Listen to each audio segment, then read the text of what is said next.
ಒಂದು breaking news Rameshwara ಕೆಫೆನಲ್ಲಿ bomb blast ಪ್ರಕರಣಕ್ಕೆ ಸಂಬಂಧಪಟ್ಟ ಹಾಗೆ ಎನ್ಐಎ ಅಧಿಕಾರಿಗಳ ತನಿಖೆ ಚುರುಕಾಗಿದೆ. ತೀರ್ಥಹಳ್ಳಿಯ ಇಬ್ಬರನ್ನ ವಿಚಾರಣೆ ನಡೆಸಿದ್ಯಾಕೆ ಎನ್ಐಎ ಅಧಿಕಾರಿಗಳು? ಬಿಜೆಪಿ ಕಾರ್ಯಕರ್ತ ಸಾಯಿ ಪ್ರಸಾದ್ ಅನ್ನು ಕೂಡ ವಿಚಾರಣೆ ಮಾಡಿದ್ದಾರೆ. ಸಾಯಿ ಪ್ರಸಾದ್ ಮೊಬೈಲ್ ಅಂಗಡಿ ಮಾಲೀಕನ ವಿಚಾರಣೆಯನ್ನ ಎನ್ಐಎ ಅಧಿಕಾರಿಗಳ ತಂಡ ಮಾಡಿದೆ. ಇಬ್ಬರನ್ನ ಕೇಸ್ನ ಸಾಕ್ಷಿಗಳನ್ನಾಗಿ ಮಾಡಲು ವಿಚಾರಣೆಯನ್ನ ಮಾಡಿದೆ. ಯಾಕೆ ಅಂತ ಹೇಳಿದ್ರೆ ಸಾಯಿ ಪ್ರಸಾದ್ ಮೊಬೈಲ್ ಅಂಗಡಿ ಮಾಲೀಕ, ಸಾಯಿ ಪ್ರಸಾದ್ ಮತ್ತೆ ಮೊಬೈಲ್ ಅಂಗಡಿ ಮಾಲೀಕನನ್ನ ವಿಚಾರಣೆ ಮಾಡಿದ್ದಾರೆ.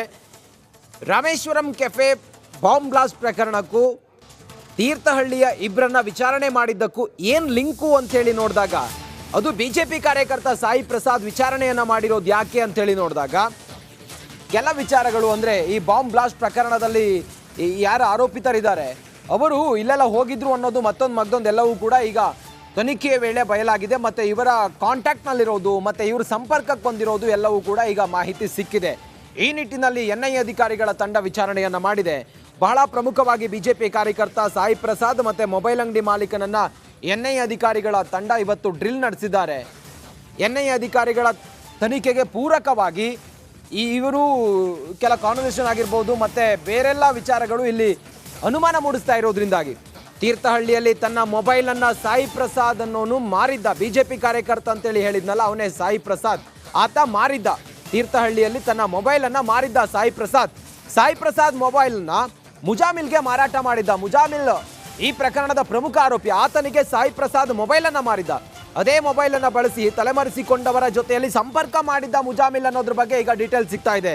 ಅಬ್ದುಲ್ ಮತೀನ್ ತಾಹಾ ಮುಜಾವಿರ್ ಹುಸೇನ್ ಜೊತೆಯಲ್ಲಿ ಸಂಪರ್ಕವನ್ನ ಸಾಧಿಸಿದ್ದ. ಮುಜಾಮಿಲ್ ಬಂಧನದ ವೇಳೆ ಮೊಬೈಲ್ ವಶಕ್ಕೆ ಪಡೆದ ಎನ್ಐಎ ಅಧಿಕಾರಿಗಳಿಗೆ ಇದೆಲ್ಲವೂ ಕೂಡ ಈಗ ಮಾಹಿತಿ ಸಿಕ್ಕಿದೆ. ಇನ್ನಷ್ಟು ಮಾಹಿತಿಯೊಂದಿಗೆ ನಮ್ಮ ಕ್ರೈಮ್ ರಿಪೋರ್ಟರ್ ಮಾದೇಶ್ ಈಗ ಲೈವ್ ಕನೆಕ್ಟ್ ಆಗಿದ್ದಾರೆ. ಮಾದೇಶ್, ತೀರ್ಥಹಳ್ಳಿಯ ಈ ಇಬ್ಬರಿಗೂ ಈ ರಾಮೇಶ್ವರಂ ಕೆಫೆನ ಬ್ಲಾಸ್ಟ್ನ ಮುಜಾಮಿಲ್ ಏನು ಆರೋಪಿದ್ದಾನೆ ಈತನಿಗೂ ಏನ್ ಸಂಬಂಧ? ಎನ್ಐಎ ಅಧಿಕಾರಿಗಳ ತನಿಖೆ ವೇಳೆ ಏನೀಗ ಸ್ಫೋಟಕ ವಿಚಾರ ಬಯಲಾಗಿದೆ? ಮಾದೇಶ್,